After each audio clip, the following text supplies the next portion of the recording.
이번 시간에는 모양이 비슷한 한자를 한 방에 해결하는 방법을 설명해 보도록 하겠습니다. 구름문입니다. 비우자죠. 말할 운입니다. 비가 오기 전에 말하는 것은 구름이죠. 구름이 굉장히 새카맣다. 비가 올 확률이 굉장히 높죠. 눈설자입니다. 손우자입니다. 오른손 우 또는 돼지머리 개. 손으로 풀이되는 경우가 훨씬 많습니다. 비우죠.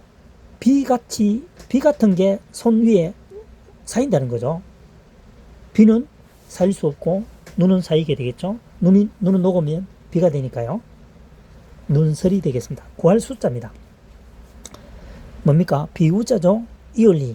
비가 계속 와야 서임새가 있다는 거죠. 서일수, 구할수입니다. 비가 조금 오면은 가뭄에 전혀 해결이 되지 않습니다. 비가 충분히 와야만이 가뭄에 해결된다. 해결함에 서였다. 서일수, 구할수가 되겠습니다. 이번 시간에는 모양이 비슷한 한자 한 방에 해결하는 방법을 설명해 보도록 하겠습니다. 오얏입니다. 오얏을 자두를 말합니다. 자두를 오얏이라고 합니다.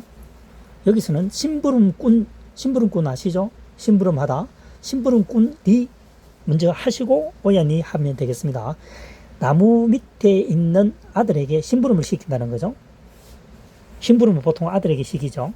그래서 심부름꾼이 그 다음에 자두나무 니 오얏니 하면 되겠습니다. 철개 벼화자입니다. 아들 자자죠. 여기서는 아들 자자가 열매로 보시면 되겠습니다. 벼에 열매가 생기면 어떻게 됩니까? 열매를 수확하게 되겠죠. 때 계절이 바뀐다는 얘기입니다. 철개, 계절개. 계절이 오면 뭡니까? 늦가을에서 겨울이 오는 거죠. 맡길 유자입니다. 벼화자죠. 여자의 여자입니다. 벼는 여자에게 맡긴다는 거죠. 곡관 열쇠를 여자에게 맡겼죠.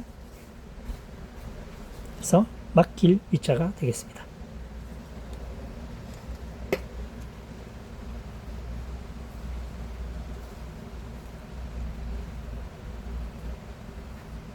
이번 시간에는 모양이 비슷한 한자 한 방에 해결하는 방법을 설명해 보도록 하겠습니다. 헤아릴 여자입니다. 삶이 말두자입니다. 살을 말로 된다는 거죠. 한 대, 두 대, 결국 헤아린다는 얘기입니다. 헤아리려입니다. 그 다음 과목화자입니다. 벼화 말두죠.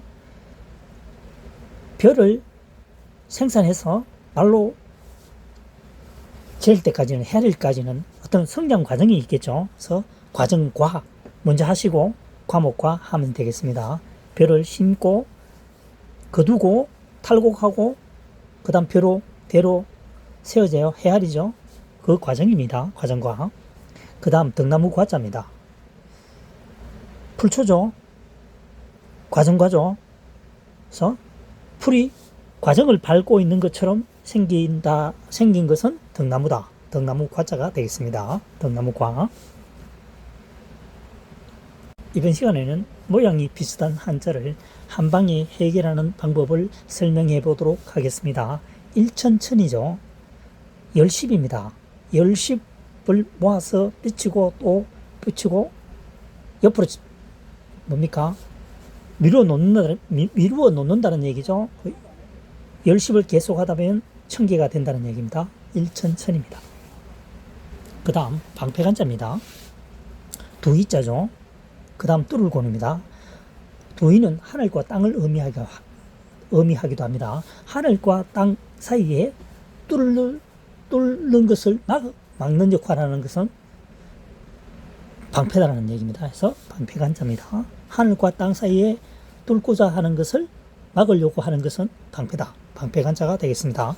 어조사우죠. 어조사우 갈루. 여기서는 갈루로 풀이하면 한자어는 쉽습니다. 곤배정자죠. 하나 일. 길거리를 감에 있어서 곤배를 하나씩 들고 간다는 얘기죠. 농과 밭의 농사를 지었다는 것을 생각하시면 되겠습니다. 곤배를 하나씩 들고 바깥으로 간다. 갈루자가 되겠습니다. 그리고 어조사우라고 하면 되겠죠. 갈우, 어조사우. 그래서 훈이 두 개란 얘기죠. 훈은 가리킬 훈자죠. 훈, 어조사, 간다. 한자를 한 방에 해결하는 방법을 설명해 보도록 하겠습니다. 세 조자입니다. 맨 윗부분이 알릴백, 알릴복이죠. 전보, 걸다글, 불화발입니다. 알리는 것 중에서 최고로 알리는 것, 마치 걸려있는 것처럼 바삐 움직이는 것은 세다는 거죠. 매를 이용해서 편지를 전달하던 시절을 말합니다. 과거엔 비행기 없었습니다. 말 내지는 새였죠. 그 다음 까마귀 오자입니다. 새 중에서 마치 눈이 없는 것처럼 보인다는 얘기죠. 까마귀는 검은 색깔이기 때문에 검은 눈동자가 없는 것처럼 보인다. 그래서 하나를 뺐죠. 눈알을 뺐습니다. 까마귀 오자입니다. 섬도자입니다. 세조자죠. 불화발 대신에 매산자를 넣었습니다. 섬은 섬이 아니고 새인데 새 옆에 뭡니까? 산이 있다는 거죠. 그 외에 동물이나 사람이 없다는 거죠. 어딥니까? 섬이란 얘기죠. 과거에는 섬에 접근할 수 있는 방법이 굉장히 힘들었습니다. 나룻배 타고 말 안 되겠죠. 그래서 섬도자가 되겠습니다. 섬도. 이번 시간에는 모양이 비슷한 한자를 한 방에 해결하는 방법을 찾아보도록 하겠습니다. 이날 인자죠. 큰대자입니다. 애운담위죠. 애워쌌다는 얘기죠. 울타리를 생각하시면 되겠습니다. 큰 울타리로 인해서 위험으로부터 보호를 받는다는 거죠. 그래서 이날인입니다. 큰 울타리로 인하여 이날인. 고날골은 곤란하다는 뜻입니다. 곤란하다, 난처하다. 나무목이죠. 성장하고 있는 나무에다가 에워싸버리니까 나무가 제대로 자랄 수가 없겠죠. 햇빛도 볼 수도 없고 물도 먹지 못하면은 나무는 고사할 수가 있습니다. 가둘 숫자입니다. 사람인이죠. 사람을 에워쌌다는 거죠. 가두 얻었다는 얘기입니다. 가둘 숫자가 되겠습니다. 사람인, 나무목, 애운담이. 애운담이는 에워싸다는 뜻입니다. 고날고는 곤란하다, 난처하다 이런 뜻입니다. 난처할곤. 이번 시간에는 모양이 비슷한 한자를 한 방에 해결하는 방법을 찾아보도록 하겠습니다. 가로알입니다. 입 구조를 생각하시면 됩니다. 입이 어떻게 됩니까? 가로로 있죠. 가로 모양이죠. 원이죠. 원. 이렇게 가로 모양입니다. 그래서 가로알. 날일은 해가 지평선에서 하늘 방향으로 뜨죠. 그러니까 이게 어떻게 됩니까? 가로로 길쭉하죠. 날일이 되겠습니다. 흰백이죠. 해가 비치는데 비친 별이죠. 비쳐서 해를 가른다는 얘기죠. 그러니까 그 부분만 햇살에 걸리지 않고 하얗다는 얘기죠. 흰백자가 되겠습니다. 해 위에 비치니까 그늘이 형성되어서 그 부분은 하얗다, 흰백이 되겠습니다. 날일은 해가 지평선에서 위쪽으로 하늘 쪽으로 떠오르니까 세로 방향이죠. 세로 방향으로 길쭉한 것은 날일. 그 다음 가로 방향으로 길쭉한 것은 입 구조를 생각하시면 되겠습니다. 가로왈, 말할 왈, 뭐 이렇게 하면 되겠습니다. 말하다 할 때 왈이죠. 가로왈.